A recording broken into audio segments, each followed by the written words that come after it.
Hi guys, ജെസ്സിയമ്മ വ്ളോഗ്സിൻ്റെ പുതിയൊരു വീഡിയോയിലേക്ക് എല്ലാവർക്കും സ്വാഗതം. പതിവ് വിഷയങ്ങളൊന്നുമല്ല ഇന്ന് ഞാൻ വീഡിയോ ആയിട്ട് ചെയ്യുന്നത്. ഞാനിന്ന് നമ്മുടെ സോഷ്യൽ മീഡിയയിലെ വീഡിയോസ് കണ്ട് ഒന്ന് സ്ക്രോൾ ചെയ്ത് വന്നപ്പം ഒരു വീഡിയോ ഞാൻ കാണാനിടയായി. അതിൽ പ്രതിപാദിക്കുന്ന വിഷയം എന്തെന്ന് പറഞ്ഞാൽ, ഒരു പാസ്റ്ററുടെ കുറച്ച് സംസാരങ്ങളും വിഷയങ്ങളുമാണ് അതിൽ പറയുന്നത്. അപ്പോൾ അത് എന്താണെന്ന് ഞാൻ വഴിയെ പറയാം. ഞാൻ സാധാരണ ഈ പാസ്റ്റേഴ്സിനെ കുറ്റം പറയാനോ അവരിലേതെങ്കിലും മിസ്റ്റേക്കുകൾ കണ്ടാലും പറയാനോ തിരുത്താനോ ഒന്നും പോകാത്ത ഒരാളാണ്. ഞാനൊരു വിശ്വാസിയാണ്. അപ്പം നമ്മുടെ പാസ്റ്റേഴ്സിൻ്റെ വല്ല മിസ്റ്റേക്കുകളോ കാര്യങ്ങളോ ഉണ്ടെങ്കിൽ അത് അവരിൽ തന്നെ ഒതുങ്ങട്ടെ എന്ന് വിചാരിച്ച് നമ്മൾ കണ്ടാലും കേട്ടാലും ഒന്നും മിണ്ടാതിരിക്കുകയാണ് സാധാരണ ചെയ്യാറുള്ളത്. പക്ഷേ ഇത് ഒരു 2 വാക്ക് ഇതിനെപ്പറ്റി പറയണം എന്ന് എനിക്ക് തോന്നിയിട്ട് കുറേ ആളുകൾ എന്നോട് ആവശ്യപ്പെട്ടു. ഇങ്ങനെയൊരു വിഷയമുണ്ട്. ഞാൻ ഈ വീഡിയോ നേരത്തെ കണ്ടിട്ട് ഞാൻ അത് വിട്ട് കളഞ്ഞു. പക്ഷേ കുറേ പേര് പറഞ്ഞു ഇതിനെപ്പറ്റി ഒരു വീഡിയോ ചെയ്യണമെന്ന് പറഞ്ഞതിൻ്റെ പേരിലും കൂടെയാണ് ഞാൻ ഈ വീഡിയോ ചെയ്യുന്നത്. അപ്പോൾ ഇനി നമ്മുടെ വിഷയത്തിലേക്ക് വരാം. ഒരു പാസ്റ്റർ തൻ്റെ സഭയിലുള്ള വിശ്വാസികളോട് ഒരാവശ്യം ഉന്നയിക്കുകയാണ്.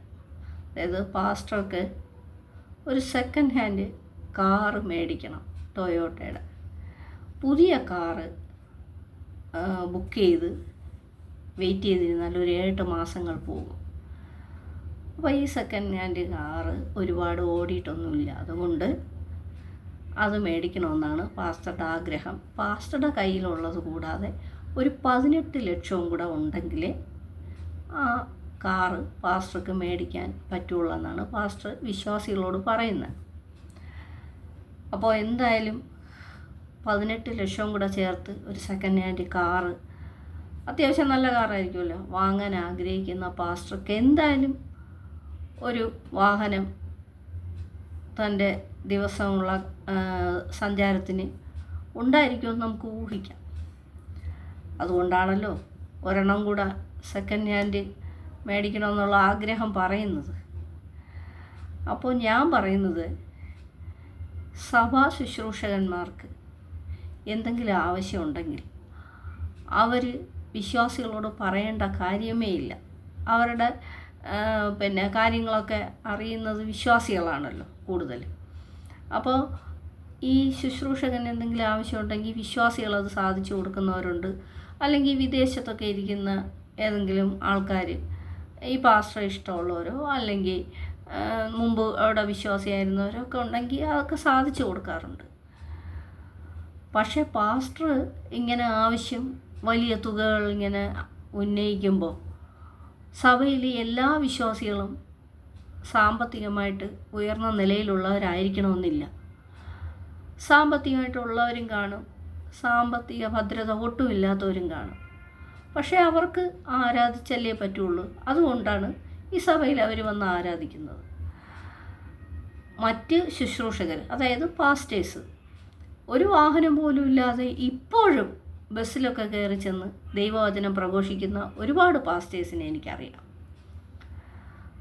അങ്ങനെയുള്ള പാസ്റ്റർമാരെയും കൂടെ നാണം കെടുത്താൻ സമൂഹത്തിൽ പാവപ്പെട്ട ശുശ്രൂഷകന്മാർ നല്ല പോലെ കഷ്ടത സഹിച്ച് ദൈവവചനം പ്രഘോഷിക്കുന്നവരുണ്ട്. അവരെയും കൂടെ പറയിപ്പിക്കാൻ വേണ്ടിയിട്ട് ഇങ്ങനെയുള്ള പാസ്റ്റേഴ്സ് ഇങ്ങനെയുള്ള കാര്യങ്ങളൊക്കെ പബ്ലിക്കിൻ്റെ മുന്നിൽ കൊണ്ടിടുമ്പോൾ പാവപ്പെട്ട ദൈവദാസന്മാർ, അതായത് പാസ്റ്റേഴ്സാണ് ബലിയാടാകുന്നത്.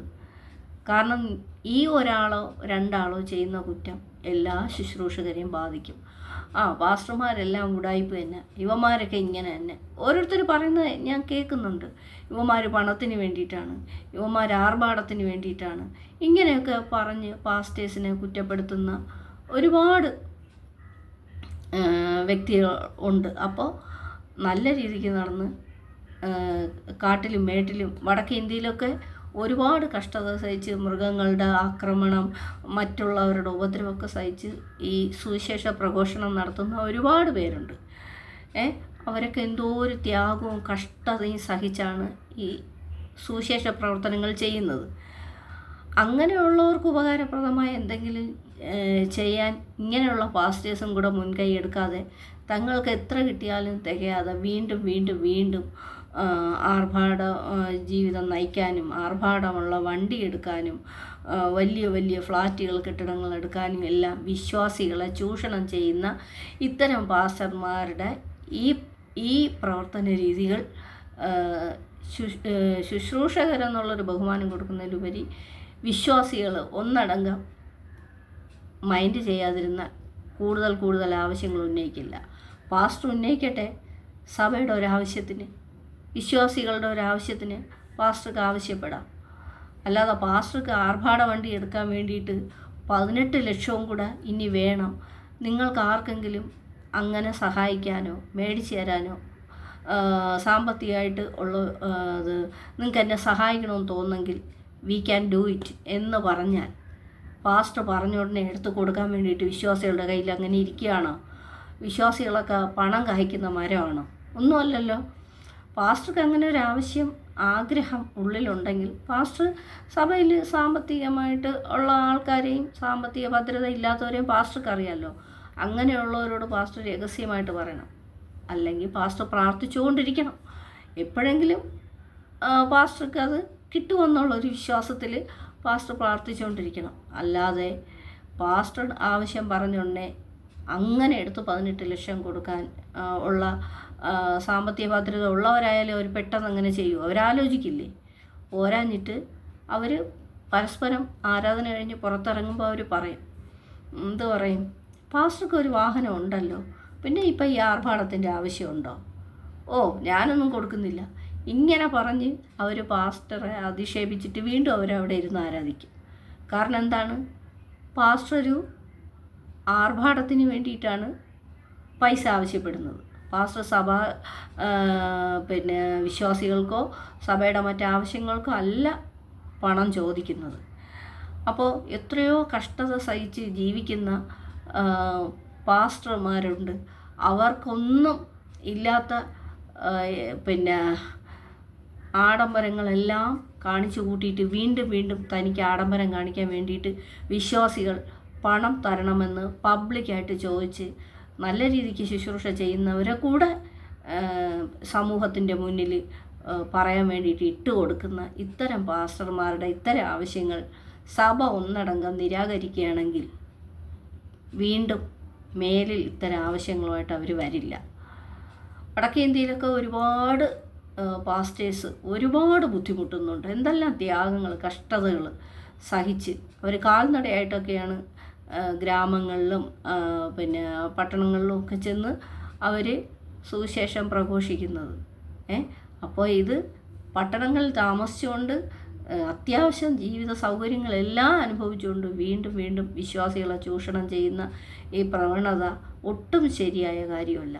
അതായത് വിശ്വാസി അല്ലാത്ത ഒരു ആൾ ഈ പാസ്റ്ററെ കുറിച്ച് ഇങ്ങനെ വീഡിയോ ചെയ്യണമെങ്കിൽ അവർക്ക് ഇത് കണ്ടിട്ട് ഒട്ടും ഇഷ്ടപ്പെടാഞ്ഞിട്ടായിരിക്കുമല്ലോ.